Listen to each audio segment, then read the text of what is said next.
Buenas noches. A continuación, este es la realización de mi trabajo de la actividad 1 con el título de recibir documentos perteneciente a la materia llamada organización de la documentación. Mi nombre es Guillermo Maldonado Nova. A continuación, como les digo, la presentación donde vamos a desarrollar las siguientes interrogantes. ¿Por qué es importante organizar los documentos? La organización de los archivos de oficina puede ser una tarea difícil, en especial si se tiene una gran cantidad de archivos y documentos. Sin embargo, esto no tiene que ser un proceso doloroso. Planear con anticipación y decidir un sistema de archivos puede ayudarnos a organizar nuestros archivos para favorecer nuestro negocio y asegurar que encontraremos los documentos importantes de manera más eficiente. Lo primero, es necesario tener espacio para el archivo y disponer de tantos archivadores como se necesite. Hace falta un archivador para cada cosa.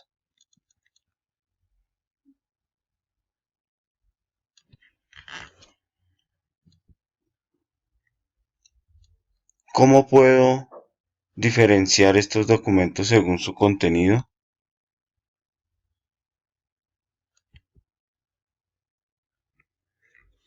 Hay dos maneras en que los puedo diferenciar. Según su contenido se pueden dividir en los documentos contables, recibos de caja, consignaciones, comprobantes o depósitos, retiro, facturas de compraventa. También existen los documentos mercantiles.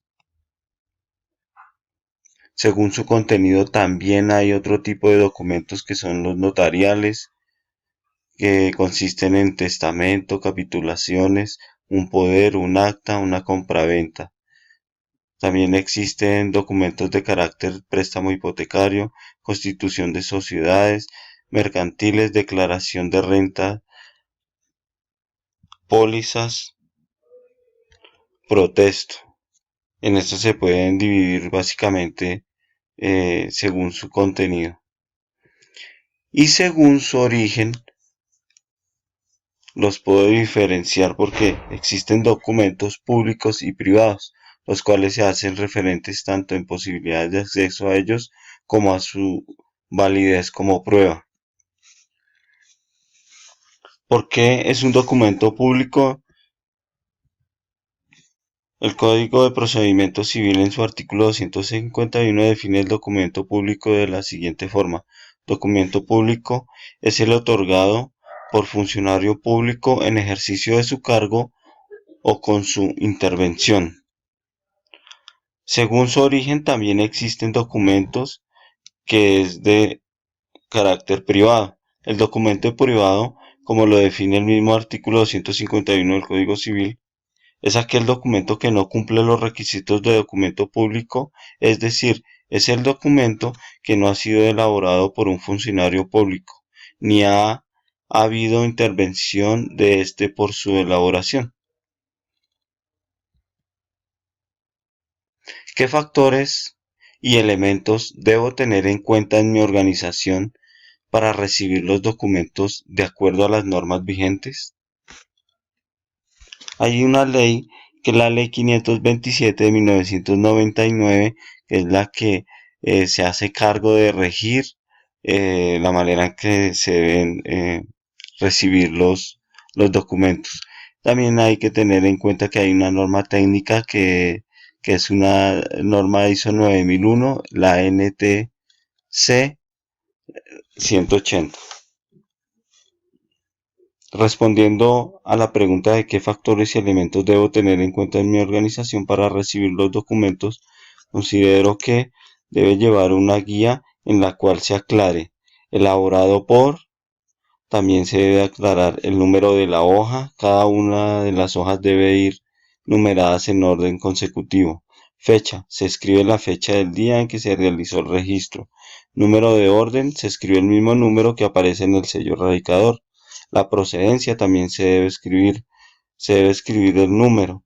Las veces que los documentos recibidos a veces los documentos recibidos traen un número que lo identifica. Ese es el número que debe llevar, perdón. Debe llevar la fecha, debe llevar la referencia o resumen, debe haber un anexo, debe haber un pasa que se refiere a quien lo recibe y debe haber un descargue. Esas son las normas, esos son los elementos que se deben tener en cuenta. A la siguiente pregunta, ¿cómo puedo verificar la correspondencia física recibida? Es gestionar de forma centralizada y normalizada los servicios de recepción, radicación y distribución de sus comunicaciones, de tal manera que estos procedimientos contribuyan al desarrollo del programa de la gestión documental y los programas de conservación, integrándose a los procesos que se llevarán en los archivos de gestión, centrales e históricos. Esto para promover la conservación adecuada de toda la documentación escrita, o sea, todos los papeles, facilitando y gestionando de forma eficaz su uso oportuno mediante la utilización de procedimientos y operaciones en documentación. ¿Cómo puedo verificar la correspondencia electrónica recibida? Existe una amplia variedad de documentos electrónicos. Hay muchos cuya impresión es fundamental dependiendo de la dificultad del proceso u operación que soporte. Por tanto, la clasificación de tales documentos permite un mejor manejo de la información. Por tanto, es importante conocer el volumen de los documentos emitidos. ¿Qué beneficios trae para la organización el disponer de un manual de correspondencia? El manual de archivo y correspondencia es importante dentro de una empresa, ya que este documento contiene las normas que se deben aplicar dentro de la misma en cuanto a la forma y proceso de toda la correspondencia que entra y sale de la entidad, además del proceso para archivar los documentos, entregar y recoger la documentación en las diferentes entidades y llevar control diario en la planilla, realizar las diferentes diligencias de afiliación y pagos de nóminas, pensiones, subsidios, etc. Conocimientos de la nomenclatura de la ciudad para direcciones bancarias, cobros y demás de cheques de cartera relacionados de extractos bancarios. Es importante relacionar todo, diligenciar en la planilla de mensajería para control de la documentación que entra y sale de la empresa.